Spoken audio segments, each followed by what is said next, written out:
Okay. So the question says an object of mass 10 m is projected vertically up from the surface of Earth with a velocity of root under 2 gr, where g is acceleration due to gravity on Earth's surface and r is the radius of Earth. When it reaches a height of r, it ejects a mass 2m out of it such that it can itself orbit around Earth in a circular orbit. Okay, just a second. Okay. With the late will join. From there, the kinetic energy of the ejected mass at this moment.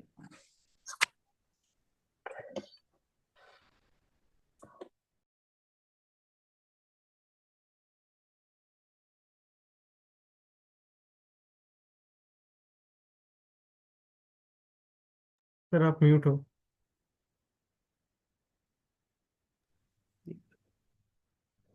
Okay, सो ये मान लेते हैं हम लोग कि ये अर्थ है और इस अर्थ के सरफेस से हमने एक ऑब्जेक्ट को प्रोजेक्ट किया vertically upwards with a velocity u, and u की वैल्यू आपको पता है, this is root under 2 gr, where r is radius of earth and g is acceleration due to gravity on the surface of earth. जब ये height equal to earth radius पहुंचता है तब यहाँ पे ये अपने अपने सरफेस से कुछ मास को इजेक्ट आउट करता है। बट इजेक्ट आउट करने से पहले की अगर हम बात करें, if we just talk of the situation way it has not ejected the mass, तो ये सिंस ये height h equal to r ऊपर आ चुका है, तो हम यहाँ पे इसकी वेलोसिटी को निकाल सकते हैं। ये r है, can we find this velocity? निकाल सकते हैं ना ये? कौन से एक्सप्रेशन को यूज करके निकालेंगे बताओ? वी स्क्वायर इक्वल टू कौन सी expression? Sir 2gh/1 + h। Good, v square equal to u square minus of 2gh, h की जगह r लिखेंगे, डिवाइडेड बाई 1 + r/r लिखेंगे। ठीक है, u की वैल्यू ऑलरेडी दी हुई है, उसको सब्स्टिट्यूट करेंगे, this is 2gr minus of, अगर आप देखोगे तो यहाँ से आ रही है gr, क्योंकि 2 और 2 न्यूमरेटर और डिनोमिनेटर का कट जाएगा, तो यहाँ से आपको v की वैल्यू मिल गई, this is simply root under gr। तो इतनी वेलोसिटी के साथ वो वहां पे पहुंच चुका है। ये मास कितना, ये ध्यान रखो, ये कितने मास का है? 10 m का है, करेक्ट है। अब उसने बोला है कि यहाँ से वो क्या करता है अपनी मतलब जैसे सोचो कि एक स्पेसशिप है जो जा रहा है, और वहां से वो क्या करता है एक पर्टिकुलर मास को अपने स्पेसशिप से इजेक्ट आउट कर देता है ताकि वो खुद सर्कुलर ऑर्बिट में मूव कर सके।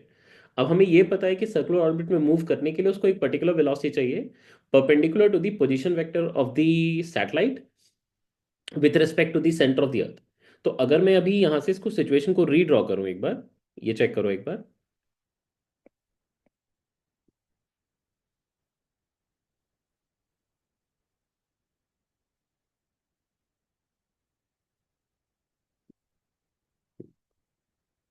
ये चेक करो, अभी यहाँ पे उसने क्या बोला, 2m को बाहर निकाला, तो ऑब्वियसली उसका खुद का जो मास होगा वो आपका 8m हो जाएगा।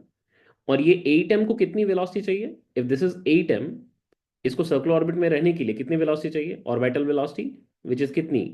Root under of 2gm over, क्या लिखें यहाँ पे, सॉरी 2gm क्यों लिख रहे, gm, root under gm over कितना? 2r। Distance from the sir centre 2r। है, 2r आएगा, गुड। ठीक है, तो ये वेलोसिटी उसको चाहिए। अगर आप देखोगे तो इसको ऐसे भी लिख सकते हैं, this is root under g into r divided by 2, ये भी लिखा जा सकता है। ठीक है, तो सेम चीज़ ही है। तो इतनी वेलोसिटी उसको चाहिए सर्कुलर ऑर्बिट में रहने के लिए, क्योंकि अगर ये चाहता है सर्कुलर ऑर्बिट में रहने के लिए तो उसको इतनी वेलोसिटी तो चाहिए होगी, तब ये इस ऑर्बिट में घूम पाएगा। बट आपको पता है कि ये जो मास है जिसको हम सर्कुलर ऑर्बिट में घुमा रहे हैं, उसके पास ये वेलोसिटी आएगी, तो उसका मतलब है वो राइट डायरेक्शन में, देखो राइट डायरेक्शन में इसके पास एक मोमेंटम भी आ गया है, बट इसमें कोई राइट डायरेक्शन में मोमेंटम है नहीं। तो मोमेंटम कंजर्वेशन तो आपको फॉलो करना पड़ेगा, क्योंकि यहाँ पे कोई भी एक्सटर्नल इम्पल्सिव फोर्सेस नहीं लग रही है। इस इस पर्टिकुलर अर्थ की ग्रेविटेशनल फोर्स तो उस पर एक्ट कर रही है, बट आपको ये चीज़ें बहुत पहले भी समझाया है, एक्सप्लोजन कोलिजन इन सब के जो ड्यूरेशन होते हैं ये बहुत छोटे होते हैं। इस वजह से ग्रेविटी की वजह से कभी भी कोई फाइनाइट मेजरेबल चेंज आपको वहां पे देखने को नहीं मिलने वाला। इसी वजह से हम मोमेंटम कंजर्वेशन यहाँ पे अप्लाई करेंगे। So what we do is, हम दूसरे वाले मास को यहाँ पे 2m की तरह दिखा रहे हैं, दिस इज 2m, और इसके लिए अब हम मोमेंटम कंजर्वेशन लगाएंगे। तो अगर मैं यहाँ पे इसके लिए वेलोसिटी के दो कंपोनेंट दिखाऊं, एक vx और एक vy, तो vx और vy को कैसे निकालेंगे? सिंपली मोमेंटम कंजर्वेशन से। ठीक है, तो फॉर कंबाइंड मास सिस्टम अगर बात करें, फॉर कंबाइंड मास सिस्टम, और ये सिस्टम में कौन है हमारे लिए, 8m+2m की बात करें, ठीक है। External impulsive force, external impulsive force is 0, and therefore momentum आपके सिस्टम की वेक्टोरियली ये आपकी कांस्टेंट होनी चाहिए थी। सर। हाँ बोलिए बेटा। सर मैं आज लैपटॉप से ज्वाइन करा, थोड़ा अप्रूव कर दीजिए। तो आप एक जगह से लीव कर दीजिए, ठीक है। ठीक हम्म। तो अभी हम मोमेंटम कंजर्वेशन का इक्वेशन देखो लिख रहे हैं। तो सिचुएशन क्या है, पहले पहले देखो कितना मोमेंटम है, 10m × v ऊपर की तरफ, और यहाँ पे ऊपर की तरफ कितना मोमेंटम है, 2m × vy, क्या आपको दिख रही है, do see that. Yes sir. ठीक है, तो यस। वो मोमेंटम कंजर्वेशन का एक इक्वेशन होगा। सो फर्स्ट मोमेंटम कंजर्वेशन का इक्वेशन लिख रहा हूँ मैं। देखो यहाँ पे 10m × v कितनी थी अपनी, √g r थी, that should be equal to 2m × vy। और यहाँ से देखोगे तो आपको vy की वैल्यू मिल गई, this is 5 times of √g r आ गई है। ठीक है, this is the first equation that you have, vy आपको मिल चुकी है। अब vx निकालते हैं, vx निकालने के लिए क्या करोगे, 0 = 8m × v0, v0 की वैल्यू भी सब्स्टिट्यूट कर देते हैं, 8m × √g r/2 and minus of 2m × vx, and therefore यहां से आपको vx भी मिल गई। देखो vx is coming out to be exactly √g r आ रही है, ये आपकी सेकेंड इक्वेशन हो गई है। आई होप आपको दिख रही है। यहाँ से ये 2 इधर 4 से आ जाएगा, अच्छा नहीं नहीं, ये कहाँ से गई, तो मैंने गड़बड़ कर दिया। ये तो 2 इधर 4 से कटेगा, तो ये 4 रह जाएगा यहाँ पे, हाँ ये 4 रह जाएगा, और यहाँ पे GR/2 रह जाएगा, ये 4 और यहाँ पे GR/2, ठीक है ये रह गया। और अब उसने पूछा क्या था हमसे, देखो एक बार लास्ट लाइन में आ जाओ, find kinetic energy of ejected mass at this moment, मतलब जिस मास को इजेक्ट किया गया उसकी काइनेटिक एनर्जी आपको उस मोमेंट पे निकालनी है। तो अब हम काइनेटिक एनर्जी इजीली निकाल सकते हैं। So kinetic energy of ejected mass, this becomes half into 2m into vx² plus vy², बस वैल्यू सब्स्टिट्यूट करना और कुछ बचा नहीं है। सो दिस बिकम्स, ये 2 और 2 तो कट गया, यहाँ पे m रह जाएगा, vx का स्क्वायर मतलब ये हो गया 16/2, मतलब 8 g r रह जाएगा, एंड प्लस यहाँ पे 25 g r रह जाएगा। तो 25 + 8 is 33, 33 times of mg r, that's the correct answer. ठीक है, समझ आ गई सबको। Yes sir. ठीक Yes, है, sir. चलो अभी आगे बढ़ते हैं। चलो अब एक थ्योरी आपको पढ़ाता हूँ, सेल्फ पोटेंशियल एनर्जी, हेडिंग डालिए आप, सेल्फ पोटेंशियल एनर्जी।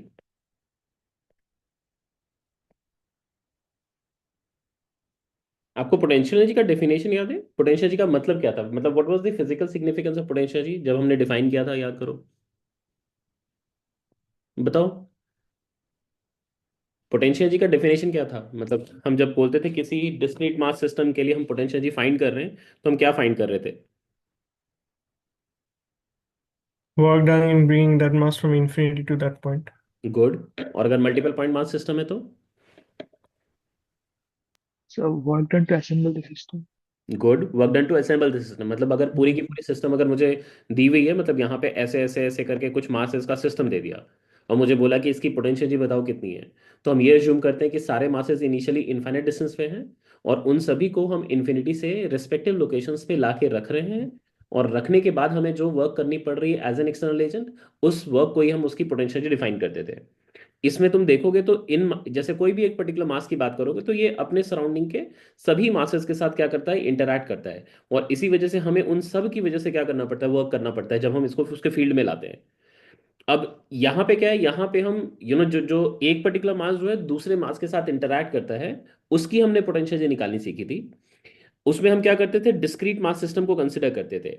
बट अभी हमारे पास क्या होगा, एक कंटिन्यूअस ऑब्जेक्ट होगा, जैसे एक स्फीयर है मान लो, किसी ने हमसे पूछा कि एक स्फीयर की पोटेंशियल जी कितनी है, ये बताओ, सेल्फ पोटेंशियल जी आप पूछ रहे हैं स्फीयर की। अब स्फीयर की पोटेंशियल जी में दो तरह से सिचुएशंस आपसे पूछे जा सकते हैं, एक हो सकता है आपके पास एक शेल का सिचुएशन हो, और एक हो सकता है सॉलिड स्फीयर का सिचुएशन हो। अब मान लो कि किसी ने बोला एक शेल है, इसकी सेल्फ पोटेंशियल जी बताओ कितनी है। अब पोटेंशियल का जो डेफिनेशन है वो अभी भी इंटैक्ट है, अब यही चीज आपको इसमें भी सोचना है। अगर ये स्फीयर को सोचोगे तो इसको सोचो बहुत सारे छोटे छोटे छोटे छोटे छोटे छोटे ऐसे एलिमेंटल मासेस से बने हुए मान सकते हैं, क्या मान सकते हैं इसको ऐसे, बहुत सारे एलिमेंटल मासेस से बना हुआ, Yes, क्या sir. हम मान सकते हैं इसको? No, sir. मान सकते हैं। तो अब ये सोच के देखो कि अगर कोई ये बोले कि इसकी भी पोटेंशियल जी बताओ कितनी है, तो आप क्या बोलोगे? आप बोलोगे ये सारे एलिमेंटल मासेस पहले कहाँ रहे होंगे? इन्फिनिटी पे रहे होंगे। और ये सारे मासेस को हम इन्फिनिटी से लेके आके इस शेल के सरफेस पे रखा है। तो इसको रखने के लिए हमें कुछ ना कुछ तो वर्क करना पड़ेगा। और हमें जो वर्क करना पड़ रहा है एज एन एक्सटर्नल एजेंट इस सिस्टम को असेंबल करने के लिए, अब इसको हम क्या बोलेंगे? इसको सेल्फ पोटेंशियल जी बोलेंगे। नाउ सेल्फ क्यों कह रहे हैं? क्योंकि ये इनके आपस मतलब एक शेल में जो मास है उनकी आपस के ही ग्रेविटेशनल इंटरैक्शन से जो पोटेंशियल एनर्जी जनरेट हो रही है, हम उसके बारे में बात कर रहे हैं। ये इसी सिस्टम के पार्ट हैं बेसिकली, एक कंटिन्यूअस ऑब्जेक्ट है उसी का ही बेसिकली हम पार्ट को कंसिडर कर रहे हैं। क्या आपको बात समझ आ रही है?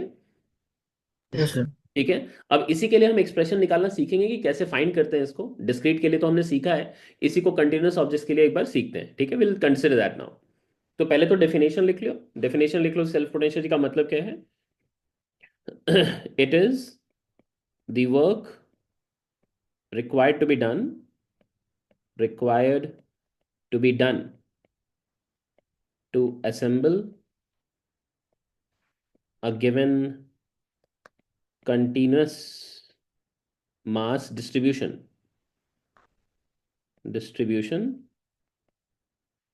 by assuming that initially each element of the system was far away from each other, far away from each other। ठीक है, अब इसके एप्लीकेशन में आपको दो दिखाऊंगा। एप्लीकेशन में दो देखनी है आपको। पहला, self potential of a uniform thin spherical shell।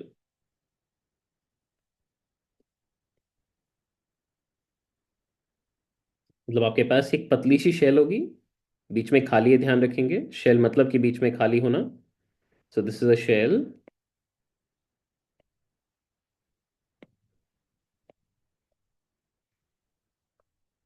Thickness इसकी बहुत कम है। तो आप समझ सकते हैं इनर रेडियस और आउटर रेडियस दोनों सेम ही है। ठीक है, अंदर में हॉलो है। और इसकी मास जो है वो आपको दे रखी होगी उन्होंने, m।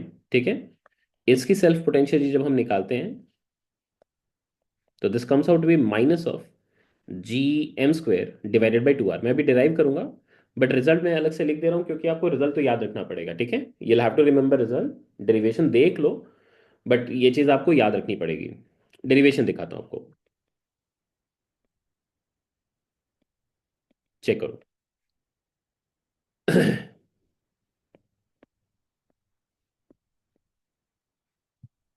ओके, इमेजिन करो कि हमने यहाँ पे डीएम डीएम डीएम डीएम करके मासेस को लेके आ रहे हैं। ठीक है, we are bringing dm mass from infinity और इस शेल के सरफेस पे लाके रखते जा रहे हैं हम। ठीक है, तो ये डीएम मास जब यहाँ पे आएगा धीरे धीरे करके, तो थोड़े टाइम के बाद मान लो यहाँ पे कोई एक मास हमने एम ऑलरेडी असेंबल कर लिया है। ठीक है, small m is a variable quantity, हमको इस स्मॉल एम को कैपिटल एम तक लेके जाना है।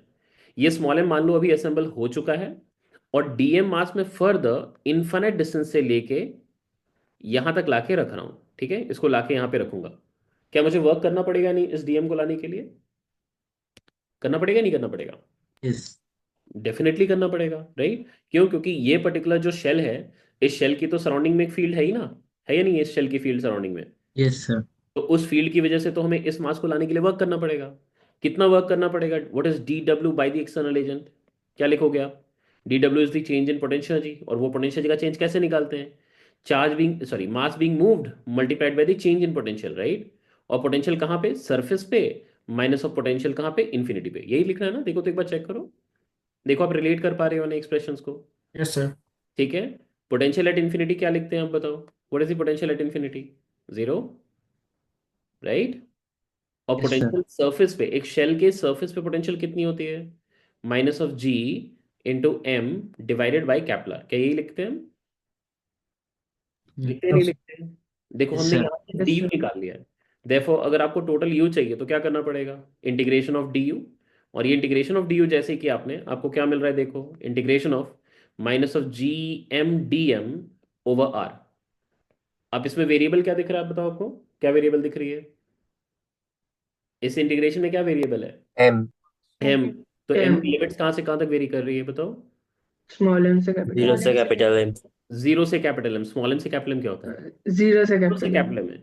क्यों? क्योंकि आपको स्टार्ट कहाँ से करना है? जीरो मास से स्टार्ट करनी है ना, पहले से थोड़ी मास एम असेंबल था। ये एम मास तो आपने ही लाया है, डीएम डीएम डीएम डीएम करके फिल करते गए तो आपका एम तक बन गया है। बट आपको स्टार्ट तो जीरो से ही करना था। तो जीरो से स्टार्ट करके एम तक जाना है। अब आपको एक्सप्रेशन तो दिख ही रहा है, क्या आएगा? -g/r, ये कांस्टेंट है, दिख रही है आपको? Yes sir. और यहाँ पे क्या हो जाएगा? एम डीएम का इंटीग्रेशन m²/2, लिमिट्स डालोगे तो क्या हो जाएगा? m²/2 आ जाएगा। And that becomes -g into m² divided by 2r। That's the answer. देखो आपको रिलेट हुआ या नहीं हुआ? रिलेट हुआ सबको? Yes, sir. ठीक है। तो ये पोटेंशियल एनर्जी का ही कंसेप्ट था, आपको समझ आया ना? मतलब जो आपने potential energy discrete mass system के लिए पढ़ा है वही है, बस इसको कंटिन्यूस मास डिस्ट्रीब्यूशन के लिए बस अप्लाई करना सीखना था। ठीक है। एक और करेंगे, ठीक है? ये हमने किया है self potential of uniform thin spherical shell. एक और करेंगे। नंबर 2 लिखिए। Self potential energy of a uniform solid sphere.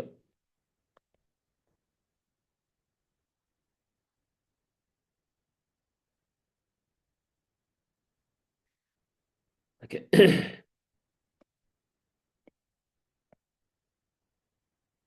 ये एक यूनिफॉर्म सॉलिड स्फीयर है।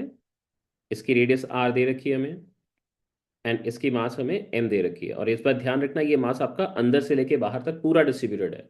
शेल में सारा का सारा मास सरफेस पे था, यहाँ पे मास जो है वो अंदर से लेके बाहर तक हर जगह डिस्ट्रीब्यूटेड है, इसलिए अंदर में मैंने ये शेड कर दिया ताकि वो ध्यान भी रहे आपको।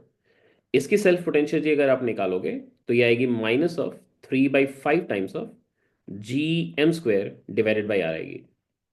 इसमें 3/5 का फैक्टर है, शेल में आपका हाफ का फैक्टर है, और इसमें 3/5 का है। अभी कहाँ से आता है वो डेरिवेशन से आपको समझ में आ जाएगा। डेरिवेशन देखो, पिछले बार के डेरिवेशन और इस बार के डेरिवेशन में आप समझ डिफरेंस बता सकते हैं कि क्या आने वाला है? बताओ मुझे डिफरेंस क्या आने वाला है, कोई भी जिसको भी स्ट्राइक कर रहा है बताओ। रेडियस भी वेरिएबल होगा रीडिंग के लिए। Very good, very good. अगर आप देखोगे यहाँ पे तो रेडियस भी वेरिएबल होगा। क्यों? क्योंकि हमको अंदर से लेके बाहर तक हर जगह पे मासेस फिल करते जाना है, मतलब यहाँ से यहाँ तक हर जगह पे मासेस फिल करना है। पिछली बार ये सिचुएशन नहीं था, पिछली बार हमको सारा का सारा मास कहाँ रखना था? सरफेस पे ही रखना था। आप ये रियलाइज कर रहे हो? पिछली बार सारा का सारा मास सरफेस पे ही रह रहा था क्योंकि शेल था वो। बट यहाँ पे अंदर से लेके बाहर तक आपको हर जगह पे मास फिल करनी है। तो आप क्या करोगे? यहाँ पे बोलोगे कि चलो ठीक है भाई, हम मान लेते हैं कि आर रेडियस का हमने एम मास का एक सॉलिड स्फीयर बना लिया है, ठीक है? और अब हम डीएम मास को यहाँ से इन्फिनिटी से लेके इसके सरफेस पे लाके अब रखते हैं। ये इन्फिनिटी से आके यहाँ तक लाके हमने रखा। अब इससे क्या हुआ? इससे एक पतला सा लेयर मान लो और बढ़ गया।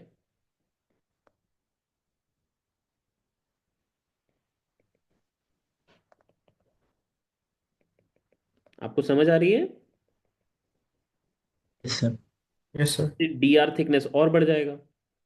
इस पतले से थिकनेस में जो मास डीएम ऐड हुई है उसको लाने के लिए हमें कितना वर्क करना पड़ा होगा, क्या हम बता सकते हैं? फिर से same logic, d W by external agent will be d U, and that will be d m multiplied by change in potential which is potential at surface minus potential at infinity. अब potential at infinity फिर से zero. अब यहाँ पे थोड़ा सा आपको difference समझ आएगा। ये है डीएम और potential at surface is -g into m over r. अब देखो यहाँ पे इसको आप इंटीग्रेट करने के लिए इस स्मॉल आर को इंटीग्रेशन से क्या बाहर निकाल सकते हो? जैसे पिछली बार हमने क्या किया था, इस इंटीग्रेशन में ये कैपिटल आर को हमने बाहर निकाल लिया था क्योंकि हमने देखा था वो कांस्टेंट था। बट इस बार तो ये इंटीग्रेशन में ये स्मॉल आर आ जाएगा। तो जब आप ये इंटीग्रेट करोगे तो क्या आप इस स्मॉल आर को बाहर निकाल पाओगे? नहीं सर। नहीं निकाल पाएंगे। ये बात समझ आ रही है आपको? तो हमको वो निकाल नहीं, बाहर नहीं निकाल पाएंगे, तो मतलब उसको अंदर में ही रख के हमको किसी तरह से इंटीग्रेट करना पड़ेगा। अब वही सीखते हैं कैसे करेंगे। तो मैंने यहाँ पे देखा कि अब मुझे अगर टोटल यू निकालनी है तो मुझे इंटीग्रेशन ऑफ डी यू करनी पड़ेगी, and this will be minus of integration of, ये जी को बाहर निकाल लिया, this becomes m d m divided by r. अब यहाँ पे लिमिट्स अभी नहीं बिठा रहे। अगर मास का लिमिट बिठाना है तो आप बिठा सकते हैं, जीरो से लेकर कैपिटल एम तक आएगा, ठीक है? बट आपको यहाँ पे क्या करना पड़ेगा, या तो आप आर को in terms of m express करो, या फिर एम को in terms of r express करो। कुछ एक तो आपको करना पड़ेगा, ठीक है? You will have to do that. अब ये कैसे करें? हमारे पास ऑलरेडी एक्सप्रेशन है, वो क्या है? हमको ये पता है कि हमको ये फिलिंग जो करनी है वो एक यूनिफॉर्म मटेरियल से करनी है। और ये अगर यूनिफॉर्म मटेरियल से कर रहे हैं हम, if we are filling this with a uniform material, तो एक चीज तो हमारा श्योर हो जाता है। श्योर क्या हो जाता है? कि अगर हम यूनिफॉर्म मेटेरियल से फिल कर रहे हैं तो डेंसिटी हमारी कांस्टेंट होनी चाहिए। तो अगर मैं यहाँ पे डेंसिटी कांस्टेंट रखूं तो m by 4/3 pi capital R का cube should be small m over 4/3 pi small r का क्यूब। तो अगर आप देखोगे ध्यान से तो यहाँ पे capital M by capital R cube into small r cube becomes equal to small m। यहां से आप स्मॉल m की value in terms of capital M निकाल सकते थे या r के टर्म्स में निकाल सकते थे। बट यहाँ पे मैं एक चीज देख रहा हूँ कि यहाँ पे ये r एक वेरिएबल है, यहाँ पे m dm दोनों वेरिएबल है। मतलब तो यहाँ पे m dm को रहने देते हैं, r को ही हम एलिमिनेट कर देते हैं। We eliminate this r from here. तो ये r को अगर एलिमिनेट करो तो हमारे पास क्या एक्सप्रेशन आएगा देखो तो यहाँ से। अगर मैं r को लिखूं इन टर्म्स ऑफ m तो क्या लिखना चाहिए मुझे, small m by capital M का पावर 1/3 इंटू कैपिटल R। ठीक है, अब इसको मैं वहां पे सब्स्टिट्यूट कर देता हूँ। So this becomes minus of G integration 0 to m limit है, और यहाँ पे एम डी एम और स्मॉल r की वैल्यू को डाल रहे हैं। ठीक है, स्मॉल r की value small m by capital M इसका पावर में 1/3 एंड देन यहाँ पे कैपिटल R। अब यहाँ से हम क्या कर सकते हैं, उस r को बाहर निकाल सकते हैं। तो ये जाएगा minus of G by r, एक कांस्टेंट बाहर आ गया। यहाँ पे m का पावर, सॉरी, m का पावर 1/3, ये भी एक कांस्टेंट की तरह बाहर आएगा। और यहाँ पे बच रही है आपके पास इंटीग्रेशन में, ये m के पावर में आ रही है 2/3 एंड फिर dm, क्योंकि 1 - 1/3 2/3 यहाँ सही है, और ये 0 से लेके m तक आ जाएगा। ठीक है, एक बार चेक कर लो, आपको कोई क्लैरिटी में डिफरेंस हो, मतलब दिक्कत हो। ठीक है, यस सर। अब Yes, चेक sir. करो यहाँ पे क्या आ रही है, this is minus of ji into m का पावर 1/3 बाई r। और यहाँ पे क्या आएगा देखो, m के पावर में 5/3 बाई 5/3। देखो तो क्या आ गया, this becomes minus of 3/5 times of g m square divide by r। Result आ गया। यस। हाँ sir. ठीक है, आप प्लीज इनको ध्यान रखिएगा। ठीक है, रिजल्ट्स को याद रख लीजिएगा। ठीक है, इसलिए मैंने रिजल्ट्स को पहले ही लिख दिया ताकि आप रिजल्ट्स को याद रखें। डेरिवेशन ठीक है, कंसेप्चुअली आपको स्ट्रांग बनाता है, बट ऐसे क्वेश्चंस अगर मतलब आएंगे, इसमें ज़्यादा क्वेश्चन का वेराइटीज नहीं है। मतलब वेराइटीज आपको एक एक जस्ट वेरिएशन दिखेगा, वो भी जब आप 12 में इलेक्ट्रोस्टैट्स पढ़ेंगे तब ग्रेविटेशन से सिमिलर कैलकुलेशंस होते हैं वहाँ पे। तो एक डिस्क का पूछ लेते हैं, तो वो डिस्क का निकालने के लिए आपको वहाँ पे 12 में सिखाऊंगा। अभी फिलहाल के लिए इससे ज़्यादा आपको जरूरत नहीं पड़ेगी। तो जब भी सेल्फ पोटेंशियल जी पूछेंगे तो या तो शेल के पूछेंगे या फिर सॉलिड स्फीयर की ही पूछेंगे, अगर ग्रेविटेशन में पूछ रहे हैं तो it's better to remember these two results, क्योंकि इसके अलावा कोई पूछेंगे नहीं आपसे। ठीक है, बट इन केस पूछ लिए तो फिर आप एटलीस्ट बेसिक कंसेप्ट आप समझ चुके हो कि कैसे हमको ये सेल्फ पोटेंशियल कैलकुलेट करनी होती है। तो you will be able to calculate on your own भी, अगर आपको बेसिक समझ आ गई है तो। ठीक है, एक और छोटी सी क्वेश्चन मैंने आपको सॉलिड स्फीयर में वेरिएबल मास सिस्टम के लिए या वेरिएबल डेंसिटी के लिए ग्रेविटेशनल फील्ड कैलकुलेट करना नहीं कराया था एक भी, तो वो एक बार जल्दी से एक क्वेश्चन कर लेते हैं। ठीक है, मान लो आपके पास एक ऐसा सिनारियो उसने दे रखा है क्वेश्चन में, consider solid sphere of radius r capital R whose density varies as rho equal to rho naught into small r over capital R, where rho naught is some constant and small r is radial distance from center. Radial distance from center. Find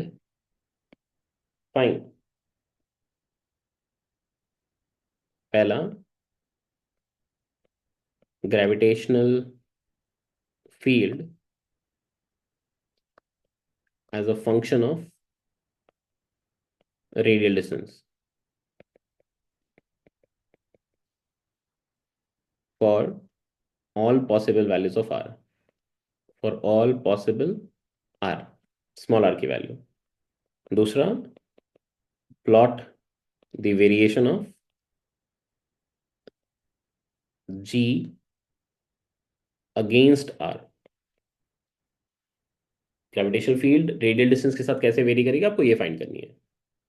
देखो जो आपने, अगर आपको ध्यान हो तो हमने gravitational field जो कैलकुलेट करी थी इसके लिए सॉलिड स्फीयर जब यूनिफॉर्म था, तो यूनिफॉर्म सॉलिड स्फीयर के लिए ग्रेविटेशनल फील्ड हमने इंटरनल पॉइंट पे, अगर आपको याद हो, तो जब हम इंटरनल पॉइंट पे कैलकुलेट करते थे कैपिलर से कम डिस्टेंस पे, तो उसको हमने डिफरेंट डिफरेंट तरीके से याद रखा था। एक था G m/r³ × इसी को हमने याद रखा था Gs × r/कैपिलर। इसी को एक और तरीके से याद रखा था 4/3 π ρg × आपको याद आ रही है सारे एक्सप्रेशंस? Yes sir. ठीक है। Yes sir. बट ये रिजल्ट्स कब वैलिड हैं? जब हमारे पास यूनिफॉर्म डेंसिटी का एक स्फीयर होता है तो। बट यहाँ पे क्या है, यहाँ पे एक वेरिएबल डेंसिटी का स्फीयर है। और वेरिएबल डेंसिटी का मतलब क्या है? जैसे जैसे आप ये स्मॉल आर की वैल्यू को चेंज कर रहे हैं, सेंटर से आप जैसे जैसे बाहर जाते जाएंगे, तो जैसे जैसे बाहर जाओगे हर जगह का, यहाँ का डेंसिटी अलग होगा, यहाँ का डेंसिटी अलग होगा, यहाँ का डेंसिटी अलग होगा, हर जगह का डेंसिटी बदलता जा रहा है। एंड इनफैक्ट ये सेंटर पे सबसे कम है डेंसिटी, क्योंकि आर की वैल्यू जीरो डालोगे और तो रो की वैल्यू जीरो आ जाएगी, मतलब सेंटर पे ऑलमोस्ट डेंसिटी आपकी जीरो ही है। उसके बाद जैसे जैसे बाहर जाते जाओगे ज़्यादा डेंसर मटेरियल आपको मिलता चला जाएगा। तो इसके लिए यूनिफॉर्म, मतलब इसमें जो यूनिफॉर्म स्फीयर के रिजल्ट्स है वो तो यूज़ नहीं कर पाएंगे, बट बेसिक थ्योरी जो है वो अभी भी होल्ड करेगा। अब बेसिक थ्योरी क्या है? जैसे अगर मान लो कि हम यहाँ पे एक सॉलिड स्फीयर ही कंसिडर करते हैं, वी कंसिडर सॉलिड स्फीयर, मान लो let us say this is our solid sphere. अब इस सॉलिड स्फीयर में वेरिएबल डेंसिटी का स्फीयर है हमारे पास, ठीक है। तो हमने क्या किया, यहाँ पे सपोजली अगर मेरे को किसी ने बोला कि भाई यहाँ से आप आर डिस्टेंस पे जाओ और बताओ यहाँ पे फील्ड कितनी है, what is the field over this this point, ये वाली पॉइंट पे हमको फील्ड निकालनी है। एटलीस्ट मैं ये श्योर होकर बता सकता हूँ कि अगर ऐसे ऐसे पतले पतले लेयर्स हम बहुत सारे डिवाइड करें, ऐसे बहुत सारे पतले पतले लेयर्स डिवाइड करें, तो हर एक लेयर के लिए उस पर्टिकुलर पॉइंट पे फील्ड जीरो आएगी। ये आपको पता है या नहीं पता है? डू वी नो दिस और नॉट? Yes sir. ये किस थ्योरम के अकॉर्डिंग हम कहते हैं? शेल्स में। Shell theorem, right. तो इसी वजह से हम अभी भी बोल पाएंगे कि भाई ये फील्ड अभी भी जीरो आने वाली है, ठीक है। किसके लिए? मल्टीपल शेल्स जिसके लिए पॉइंट इंटरनल पॉइंट है। बट अगर मेरे को कोई ये बोले कि भाई इसकी वजह से फील्ड बताओ जो अंदर वाला स्फीयर दिख रहा है, तब तो मैं श्योर होकर बता सकता हूँ even though it's a non uniform sphere, मतलब नॉन यूनिफॉर्म मतलब यहाँ से यहाँ तक की डेंसिटी वेरिएबल है, बट मैं ये श्योर होकर बता सकता हूँ कि एटलीस्ट एक पर्टिकुलर रेडियस का अगर मैं शेल बनाऊं, तो वो तो हर जगह पे यूनिफॉर्म डेंसिटी का है या नहीं है? यहाँ पे हर जगह पे क्या यूनिफॉर्म डेंसिटी है या नहीं है इसके लिए? हाँ सर। तो इसका मतलब ये तो एक पतला सा शेल जो है, उस शेल के लिए तो ये एक एक्सटर्नल पॉइंट है। तो फिर इस शेल का पूरा मास को हम कहाँ कंसंट्रेट कर सकते हैं? सेंटर पे कंसंट्रेट कर सकते हैं ना, यस सर। राइट। तो ऐसे जब हम इस शेल को कंसंट्रेट कर सकते हैं, तो वैसे ही यहाँ पे जो शेल आएगा उसको भी हम सेंटर पे कंसंट्रेट कर सकते हैं। यहाँ पे जो शेल आएगा उस शेल को भी हम सेंटर पे कंसंट्रेट कर सकते हैं। तो ऐसे जितने भी शेल होंगे यहाँ इस स्फीयर के अंदर, मल्टीपल शेल्स, अनगिनत सेल आप इमेजिन कर सकते हैं, हर एक शेल के लिए क्या हम सबको सेंटर पे कंसंट्रेट नहीं कर सकते? Yes sir. राइट। इसका मतलब मुझे बस क्या निकालना है बताओ यहाँ पे? आई जस्ट नीड कि इसके अंदर कितनी मास इनक्लोज्ड है, MEN लिख रहा हूँ जस्ट टू इंडिकेट इनक्लोज्ड मास। तो अगर वो इनक्लोज मास मिल गई मुझे, तो मैं श्योर होकर बता सकता हूँ कि ये इनक्लोज मास की वजह से फील्ड कितने आने वाली है। सारे के सारे मास को मैं क्या करूंगा, सेंटर पे कंसंट्रेट कर दूंगा और फिर अकॉर्डिंगली फील्ड लिख दूंगा, भाई G × M enclosed/r² आएगी। क्या आपको बात समझ आई क्या बोला मैंने? Yes sir. ठीक है। तो वही काम मैं कर रहा हूँ, देखो यहाँ पे। So this is my first element and this is my second element.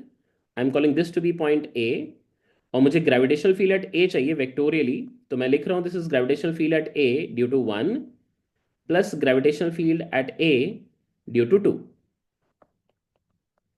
और अब मैंने बोला कि भाई 2 की वजह से निकालनी है, तो ये फील्ड जीरो आ जाएगी क्योंकि ये शेल का इंटरनल पॉइंट है। दिस इज शेल थ्योरम, ठीक है। बस यहाँ पे लिख दे रहा हूँ शेल थ्योरम ताकि आपको याद आ जाए, अगर इन केस आप कभी रेफर करो तो अब बस मुझे 1 के लिए निकालनी है, तो देयरफॉर मुझे लिखा gravitational field at A will be gravitational field at A due to 1, and that becomes कितनी आ जाएगी, G × M enclosed divided by r² आएगी।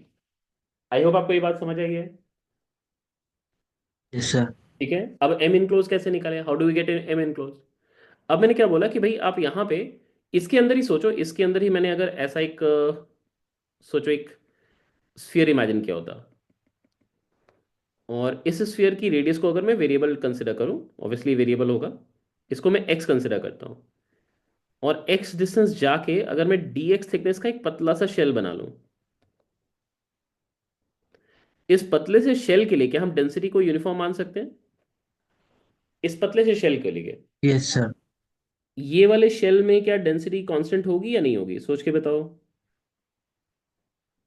सभी कोई सोचो, क्या डेंसिटी सर कांस्टेंट होगी। होगी या नहीं होगी? होगा।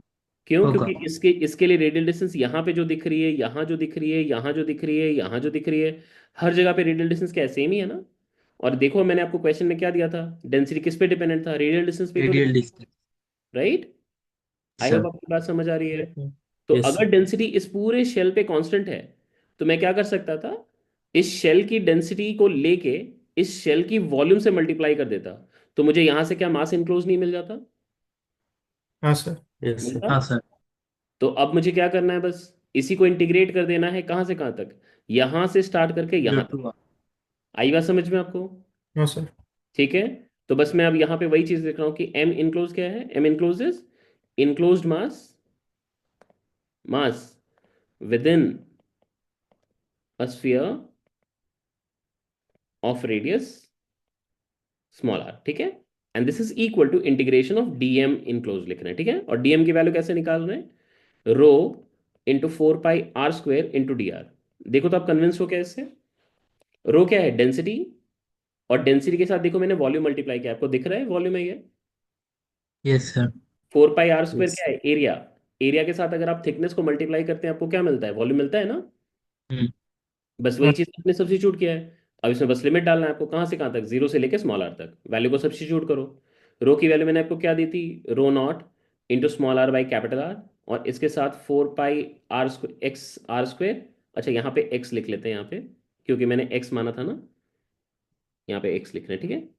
यहाँ पे भी x आ जाएगा और यहाँ पे भी फिर x आ जाएगा। एक बार ध्यान देना, ठीक है।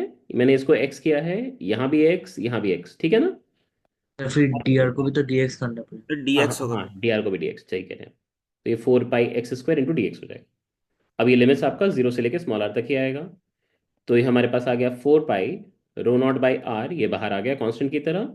और यहाँ पे आ गया x³ dx, x³ का dx का इंटीग्रेशन क्या होगा, x⁴/4 है ना, right.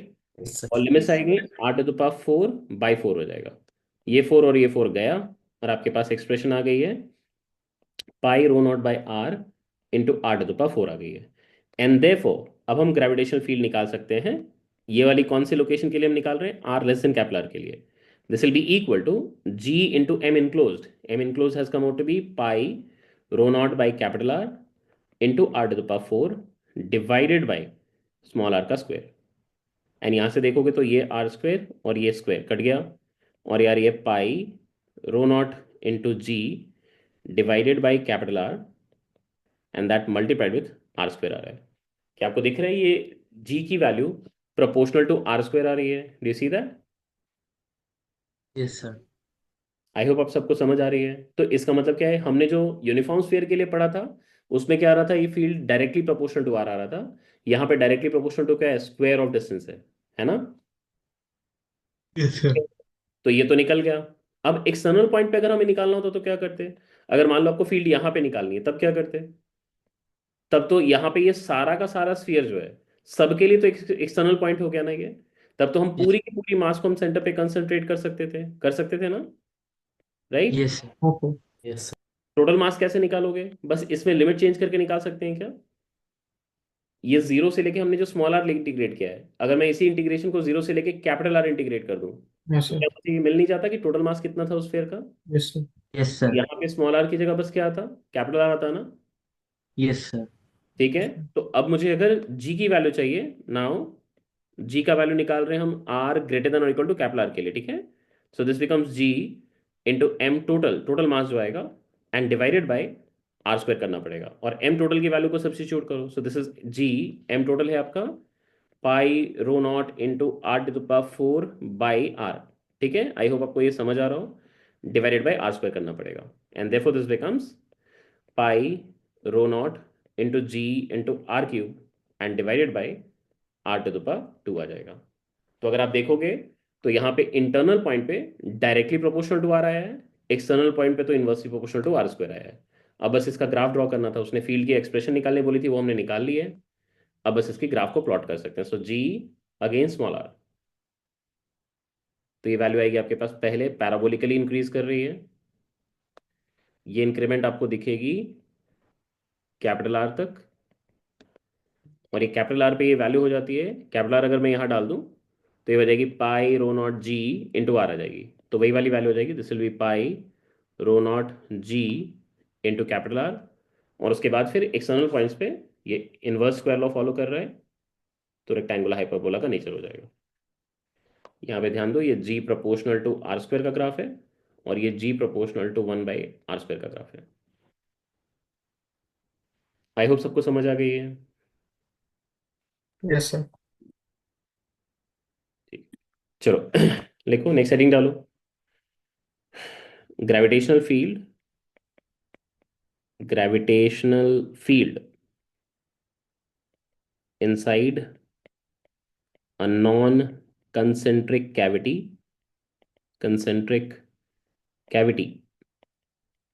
inside a uniform solid sphere।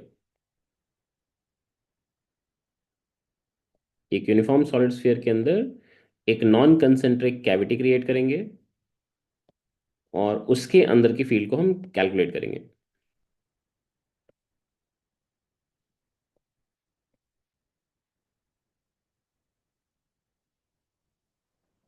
देखो, इसका एंड रिजल्ट इंपॉर्टेंट है, वो आपको याद रखना पड़ेगा, ठीक है। और ये यूनिफॉर्म सॉलिड स्फीयर है, ये ध्यान रखिएगा, जो कीवर्ड्स बता रहा हूँ आपको वो सारी चीजें ध्यान रखनी है। सो ये एक सॉलिड स्फीयर है, और इसके अंदर हमने क्या किया, एक नॉन कंसेंट्रिक कैविटी क्रिएट कर दिया है।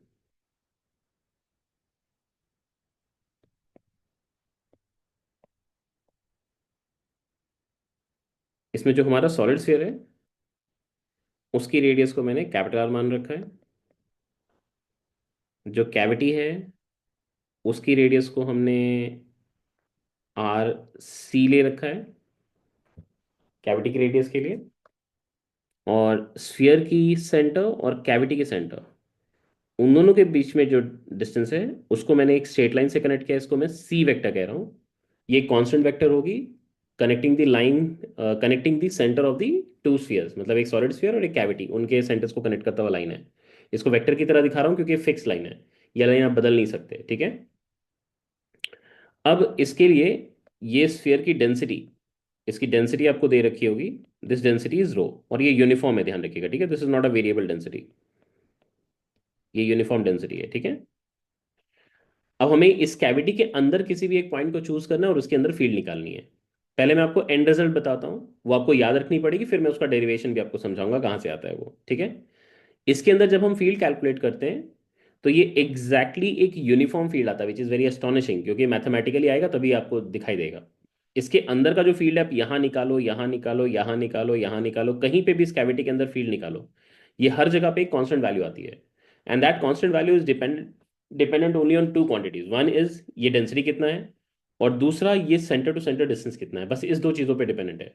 आपके ओरिजिनल स्फीयर का रेडियस कितना है ये इस पे डिपेंड नहीं करता, कैविटी का साइज क्या है ये इस पे भी डिपेंड नहीं करता, और जो डायरेक्शन है फील्ड का वो इस सी वेक्टर के ठीक उल्टे तरफ है। सी वेक्टर का उल्टा तरफ मतलब क्या होगा, ये इस डायरेक्शन में दिखेगा, और सिंस ये यूनिफॉर्म फील्ड है इसीलिए पैरेलल लाइंस की तरह आपको दिखाई देंगे, पैरेलल लाइंस की तरह ऐसे फील्ड दिखाई देगा आपको। तो इसी को आप यहाँ पे ड्रॉ कर लीजिए, क्योंकि अभी हम इसको डिराइव करेंगे, बट पहले आप उसको कंप्लीट कर लीजिए, डायग्राम को कंप्लीट कर लेंगे पहले।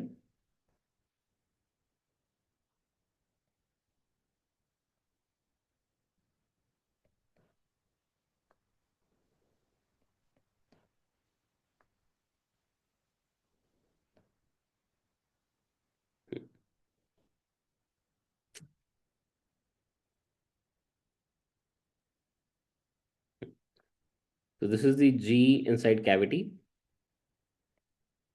and this G inside cavity comes out to be 4/3 pi G rho into minus of C vector. इसको एक स्टैंडर्ड रिजल्ट की तरह प्लीज याद रखिएगा, ठीक है। मैं भी डिराइव कर दूंगा आपके लिए, बट इसको आपको याद रखनी है, फील्ड का मैग्नीट्यूड और डायरेक्शन दोनों ही ध्यान रखना है। 4/3 पाई जी रो इंटू सी, ये तो आराम से याद रह जाएगा आपको, याद रहेगा ना, ये तो यूज किया हुआ रिजल्ट है। 4/3 pi ji rho into are, ये याद रहता ही है हमको, बस रो की जगह आपको एक क्या करना है, सी लिखना है, और डायरेक्शन में ये अट्रैक्टिव नेचर का इसलिए सी के उल्टा तरफ रखना है, बस इतना याद रह जाएगा आपको आराम से। हाँ, बस ये चीज़ याद रखना है दिमाग में स्ट्रेस करके कि ये यूनिफॉर्म फील्ड है, कैसे आती है वो अभी आपको तुरंत से समझा देता हूँ। क्या हुआ आयुष, अभी तो कुछ बताया नहीं मैंने आपको, क्या डाउट हो गया आपको? नहीं सर, डाउट नहीं हुआ। मैं एक बार इस डिवाइस से लीव कर दूं, मुझे डिवाइस स्विच करना है। हाँ हाँ करो। तुम दो दो डिवाइस से हर बार क्यों करते हो यार, ये क्या प्रॉब्लम है तुम्हारे साथ? चार्ज खत्म हो जाता है, सॉरी सर। क्लास मेंटेन करके क्यों नहीं रखते क्लास के पहले? हाँ हाँ।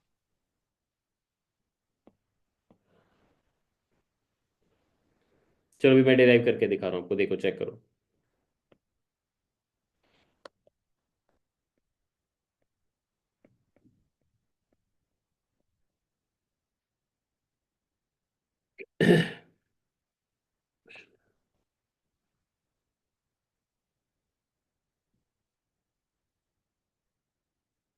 आपको जिस भी कैविटी के अंदर में फील्ड कैलकुलेट करनी है, कैविटी वाले क्वेश्चंस का अप्रोच बहुत ही सिमिलर सा होता है। आपको अगर याद हो तो जो भी कैविटी दी हुई होती है, उसको हमें क्या करना होता है, अपनी तरफ से वहां पे क्या करना होता है, मास फिल कर देना होता है।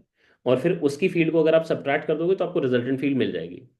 तो हमने वही काम किया है, हम क्या करेंगे, इसको यहाँ पे फिल कर देते हैं। ठीक है, लेट अस फिल दिस। इसको जस्ट एक डिफरेंट कलर से फिल कर देते हैं ताकि आपको ध्यान रहे कि हाँ ये दिया हुआ नहीं था, ये हमने अपनी तरफ से फिल किया है। Now we are calling this as से 1, ये हमारे लिए 1 है। और इसको हम यहाँ पे 2 कह रहे हैं। ठीक है, रिमेनिंग पोर्शन को 2 कह रहे हैं। अंदर में कोई भी एक रैंडम सा पॉइंट लिया हमने, एनी रैंडम पॉइंट। इस पॉइंट को मैं कह लेता हूँ पॉइंट पी है, और मुझे इस पॉइंट पे फील्ड कैलकुलेट करनी है, कितनी आएगी। तो मेरे को ये पता है कि एटलीस्ट इसमें अगर मैं नेट फील्ड निकाल लूँ, मतलब 1 और 2 को मिला दूं, तो ये क्या है, कंप्लीट स्फीयर है ना? है या नहीं है? 1 और 2 को मिला दें तो यस ये क्या सर। है, कंप्लीट स्फीयर है। Yes, sir. है ना? और कंप्लीट स्फीयर के लिए इंटरनल पॉइंट का फील्ड तो हमको निकालना आता है। Do we know that? Yes. आता है ना? Yes sir. और इस कंप्लीट स्फीयर से अगर मैं इस छोटे वाले स्फीयर की फील्ड को सब्ट्रैक्ट कर दूं, तो मुझे किसकी फील्ड मिल जाएगी? क्या मुझे सिर्फ 2 की फील्ड नहीं मिल जाएगी? हाँ सर। आई बात समझ में सबको? ठीक है। देखो मैं वही करने वाला हूं। तो मैंने क्या किया यहाँ पे, मैंने यहाँ पे इसको मार्क किया, this is position vector R1 मान लेते हैं। ठीक है। और कैविटी से मैंने इसके सेंटर को कनेक्ट करके इस पॉइंट को यहाँ पे मैंने ये पोजीशन वेक्टर R2 मार्क किया है। ठीक है। और मैं यहाँ पे ये लिख रहा हूँ कि अगर मैं 1 और 2 को मिला के सिस्टम अगर कैलकुलेट करूँ, उसकी फील्ड इस तरफ आएगी। This is G due to 1 + 2। ठीक है, दोनों को मिला के सिस्टम कंसिडर कर रहे हैं, उसकी फील्ड को लिखा है मैंने। ठीक है। और सिमिलरली अगर मैं सिर्फ और सिर्फ कैविटी वाले को, मैंने कैविटी में जो मास है उसके लिए फील्ड लिखूं, तो वो इस तरफ होगा। This is G due to 2। और मुझे अब क्या करना है, इन दोनों का सब्सट्रैक्शन करना है। तो G due to 1 + 2 is equal to G due to 1 plus G due to 2। हमको सिर्फ G2 चाहिए, this is the required field. ये हमारा रिक्वायर्ड फील्ड है जो हमको नहीं पता, बट हमको बाकी दोनों इजीली पता है। हमें 1 + 2 मतलब कंप्लीट स्फीयर के लिए हमको फील्ड पता है, दैट इज कितना, 4/3 πg ρ into minus of R1 vector, है ना? है या नहीं है? हाँ सर। ठीक है। G ड्यू टू 1 मतलब जो कैविटी वाला मास है उसकी वजह से वो कितनी होगी, 4/3 πg ρ into minus of R2 vector, and this plus G due to 2। तो देयरफॉर G ड्यू टू 2 अगर निकालनी है, G2 वेक्टर निकालनी है, तो ये कितनी आ रही है, 4/3 πg ρ। ये कॉमन ले लो और एक नेगेटिव को भी बाहर निकाल लो। देखो आपके पास क्या आ रहा है, R1 vector minus of R2 vector आ रहा है। देखो चेक करो एक बार, आ रही है क्या?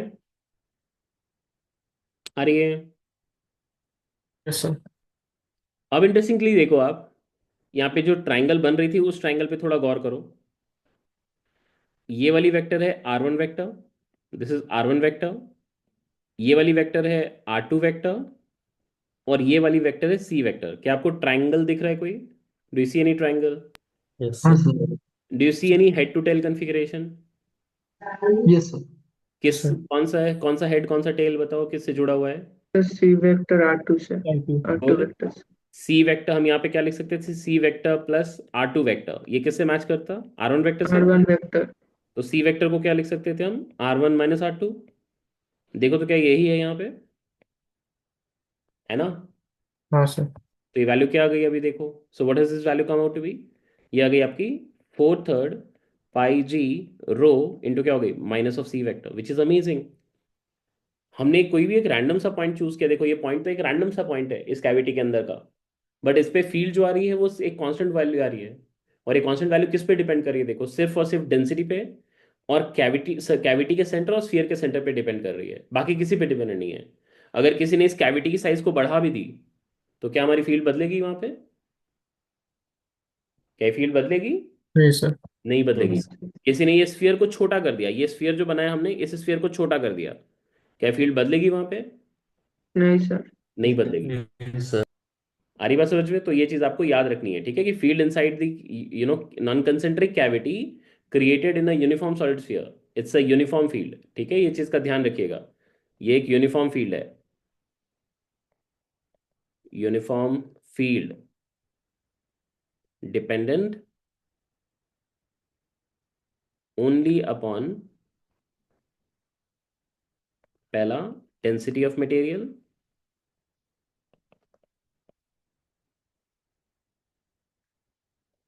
एंड दूसरा, एक तो डेंसिटी और दूसरा है centre to centre distance, centre to centre distance, जिसको हमने सी से मार्क किया है, ठीक है। इसको करने का एक और तरीका भी हो सकता है, ठीक है, हाइपोथेटिकल है बट एक और तरीके से कर सकते हैं। नेगेटिव मास जैसा कोई चीज अगर मैं इंट्रोड्यूस कर दूं, जैसे चार्जेस में दो तरह के चार्जेस होते हैं, प्लस क्यू और माइनस क्यू। अगर इमेजिन करो जैसे हम एक न्यूट्रल, एक एटम को बोलते हैं, एक एटम कैसा होता है, न्यूट्रल होता है। न्यूट्रल होने का मतलब ये तो नहीं होता कि उसमें चार्ज नहीं है, क्या उसमें चार्ज है या नहीं है? एक न्यूट्रल एटम के पास चार्ज है या नहीं है? हाँ सर। है। इक्वल अमाउंट में पॉजिटिव और नेगेटिव चार्ज, पॉजिटिव और नेगेटिव। ठीक है। इमेजिन करो कि अगर मासेस भी ऐसे कुछ हाइपोथेटिकली होते कि पॉजिटिव मास और नेगेटिव मास, तो पॉजिटिव मास नेगेटिव मास को मिला देते तो नेट मास कितना आता? नेट मास कितना आता? जीरो। जीरो। जीरो। अब उसी को सोचो, उसी चीज को यहाँ पे इंकॉर्पोरेट करते हैं। इमेजिन करो ये सारा जो यहाँ पे आपको दिख रहा है ये सारा आपका पॉजिटिव मास है, ठीक है, all of these are positive masses, ठीक है। ये कैविटी के अंदर में कोई मास नहीं है ना? क्या है यहाँ पे कोई मास? नहीं सर। तो अगर मैं यहाँ पे पॉजिटिव और नेगेटिव एक साथ पेयर में फिल करूं सेम डेंसिटी का, तो क्या मैंने कोई मास ऐड किया? हाँ सर। नहीं सर। नहीं। आपको बात समझ आ रही है? बट इससे अब एक अच्छी चीज हो गई, क्या अच्छी चीज हो गई बताओ? अब आपको दो सॉलिड स्फीयर्स दिख रहे हैं, आपको दिख रहा है दो सॉलिड स्फीयर्स, दिख रही है हाँ आपको दो सॉलिड स्फीयर? एक पॉजिटिवली चार्ज्ड या पॉजिटिव मास वाला सॉलिड स्फीयर है, और दूसरा एक नेगेटिव मास वाला सॉलिड स्फीयर है, आपको दिख रहा है? सर। दिख रही है? तो पॉजिटिव मास वाली फील्ड जो होगी उसको, उसकी फील्ड अगर अट्रैक्टिव होती है, तो नेगेटिव मास वाली फील्ड कैसी होगी? रिपल्सिव होगी। होगी या नहीं होगी? Yes sir. सर। तो पॉजिटिव मास वाली फील्ड जो आएगी वो किस तरफ आएगी? वो कुछ इस तरफ आएगी, इस तरफ, this is G due to positive वाली field.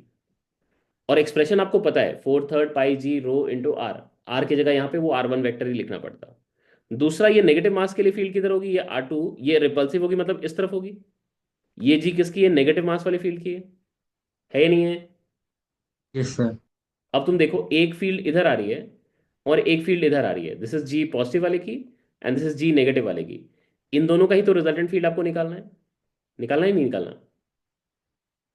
Yes sir. Yes sir. अब अगर पॉजिटिव मास की फील्ड लिखेंगे तो क्या लिखेंगे आप? 4/3 pi g, sorry, pi ji rho into minus of R1 vector. But दूसरे वाले के लिए जब आप लिखोगे तो दूसरे वाले के लिए क्या आएगा? 4/3 pi g into minus of rho into minus of R2 vector. देखो आपको समझ आ रहा है क्या? Yes sir.